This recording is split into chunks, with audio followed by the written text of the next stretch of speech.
Part 7. It is always diverting to see a destroyer of fables become the victim of a fable. At the beginning of the 18th century, the Abbé de Vallemont believed no more in the fire phoenix than he did in the water phoenix, but he did believe in palingenesis, that is, in a sort of mixture of both.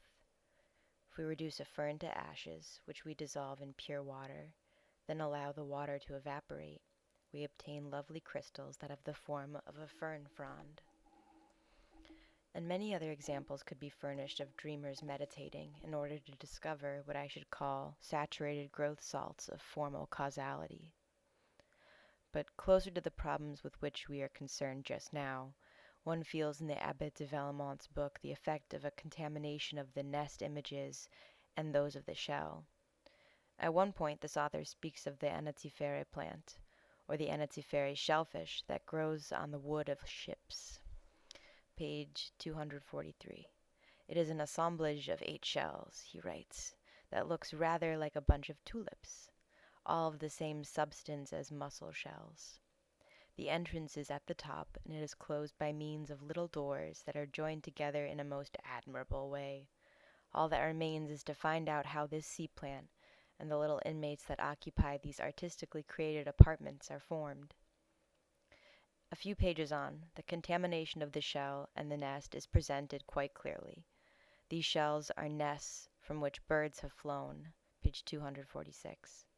I say that the different shells of my Anatifere plant are nests in which the birds of obscure origin that, in France, we call macrous, form and hatch. Here we have a confusion of genres that is quite common to the daydreams of pre-scientific epochs. Scooter ducks were supposed to be cold-blooded birds. If it was asked how these birds hatched their young, a frequent reply was, why should their hens set, since by nature they can warm neither the eggs nor the nestlings?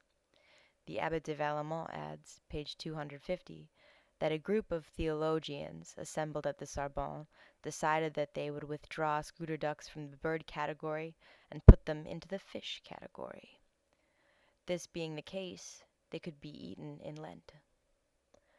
Before it leaves its nest shell, the scooter duck, which is half bird, half fish, is attached to it by a pedunculated beak. Thus a learned dream collects legendary hyphens. Here the great daydreams of nest and shell are presented in two perspectives that could be said to be in reciprocal anamorphosis. Nest and shell are two great images that reflect back their daydreams. Here forms do not suffice to determine such affinities. Indeed, the principle of the daydreams that welcomes such legends goes beyond experience.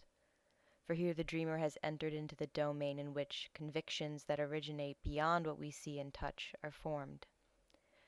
If nests and shells were without significance, their image would not be so easily or so imprudently synthesized. With eyes closed, and without respect to form and color, the dreamer is seized by convictions of a refuge in which life is concentrated, prepared, and transformed. Nests and shells cannot unite as strongly as this otherwise than by virtue of their ownerism. Here an entire branch of dream houses finds two remote roots that intermingle in the same way that, in human daydreams, everything remote intermingles. One hesitates to be too explicit about these daydreams, which no memory can either clarify or explain, and if one takes them in the resurgence manifested in the above-mentioned texts, one inclines to think that imagination antedates memory. Part 8. After this long excursion into the more distant regions of daydream, let us return to images that seem closer to reality. Yet I wonder if an image of the imagination is ever close to reality, for often when we think we are describing, we merely imagine. We believe that we have achieved a description that is at once instructive and amusing. This false genre overlies an entire literature, as for instance in a certain 18th century volume that purports to be a textbook for the instruction of a young knight, and in which we find the following description of an open mussel attached to a pebble. Quote, with its cords and stakes it could be mistaken for a tent. Naturally, the author doesn't fail to mention the fact that these tiny cords can be woven into fabric, and it is true that at one time thread actually was made from the mooring cords of mussels. The author's philosophical conclusion is presented in a very commonplace image. Quote, snails build a little house, which they carry around with them, so they are always at home in whatever country they travel. I should not repeat such triviality as this if I had not found it hundreds of times in various writings. And here it was offered for meditation to a knight of 16. There is also frequent reference to the perfection of natural dwellings. They are all built on the same plan, he writes, page 256, the object of which is to provide shelter for the animal. But what variety in this very simple plan! Each one has its own perfections, its own charms and conveniences. Such images as these correspond to a childish, superficial, diffuse type of wonderment.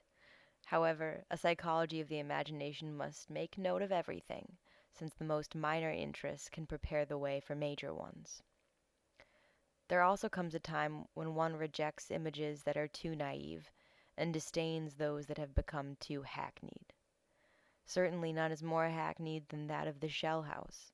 It is too simple to be elaborated felicitously, and too old to be rejuvenated.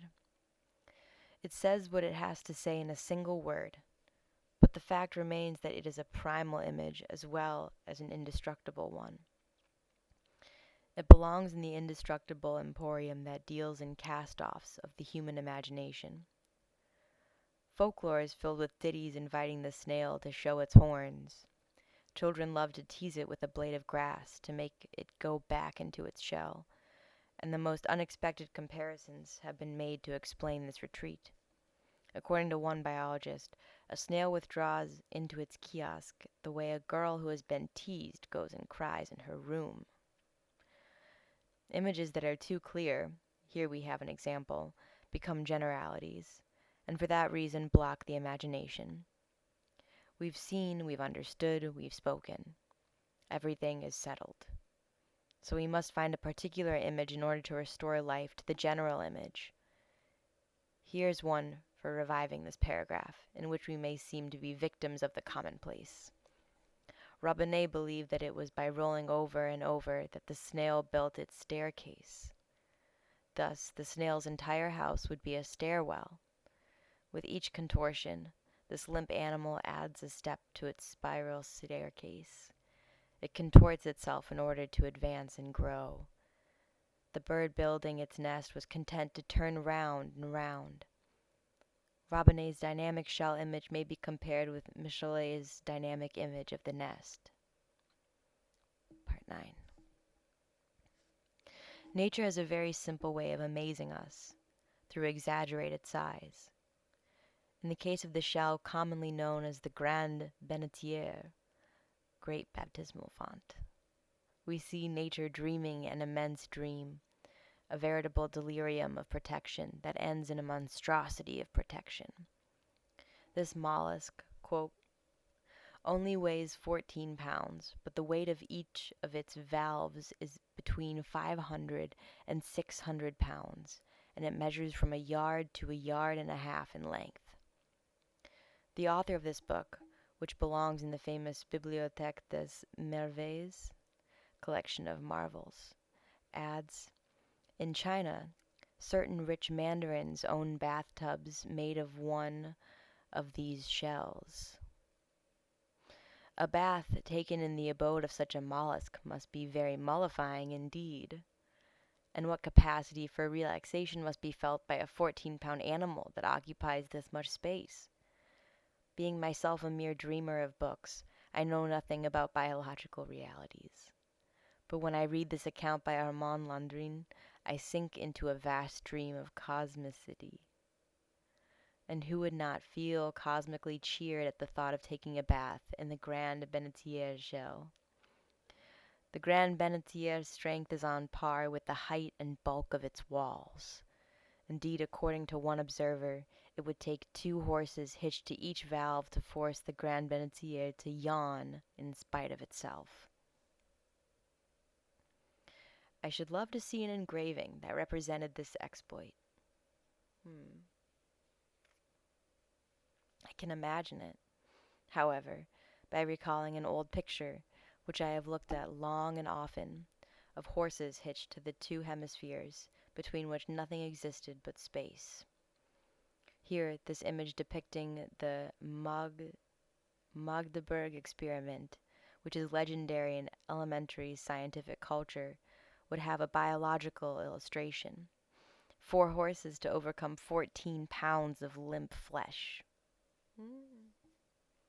But however exaggerated in size nature's creations may be, man can easily imagine things that are bigger still. In an engraving by Cork, based on a composition by Hieronymus Bosch, known as Shell Navigating on the Water, we see an enormous shell mussel in which some 10 persons are seated, with 4 children and a dog. There is an excellent reproduction of this mussel shell inhabited by men in the fine book on Hieronymus Bosch by André Lafon. This hypertrophy of the dream of inhabiting all the hollow objects in the world is accompanied by ludicrous scenes peculiar to Bosch's imagination. In the mussel shell, the travelers are feasting and carousing, with the result that the dream of tranquility we should like to pursue when we withdraw into our shells is lost because of the insistence upon frenzied joy that marks the genius of this painter. But after hypertrophic daydreaming, we always have to return to the type of daydreaming that is designated by its original simplicity. We know perfectly well that to inhabit a shell we must be alone. By living this image, one knows that one has accepted solitude. To live alone, there is a great dream. The most lifeless, the most physically absurd image, such as that of living in a shell, can serve as origin of such a dream. For it is a dream that, in life's moments of great sadness, is shared by everybody, both weak and strong, in revolt against the injustices of men and of fate. As, for instance, Salavin, a weak, sad creature who takes comfort in his narrow room precisely because it is narrow, permits him to say, quote, "What would I do if I hadn't this little room, this room that is as deep and secret as a shell? Ah, snails don't realize their good fortune." At times, the image is very unobtrusive, hardly perceptible, but it is effective nonetheless. It expresses the isolation of the human being withdrawn into himself.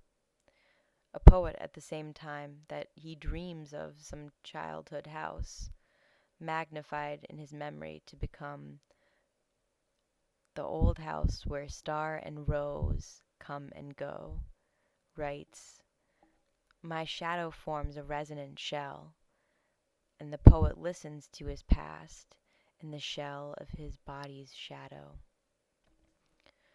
At other times, the image acquires its force through the effect of an isomorphism of all restful space.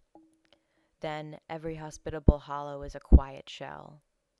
The poet, Gaston Poel, writes, "This morning I shall tell the simple happiness of a man outstretched in the hollow of a boat. The oblong shell of a skiff had closed over him. He is sleeping. An almond. The boat, like a bed, espouses sleep." A man, an animal, an almond, all find maximum repose in a shell. The virtues of repose dominate all of these images.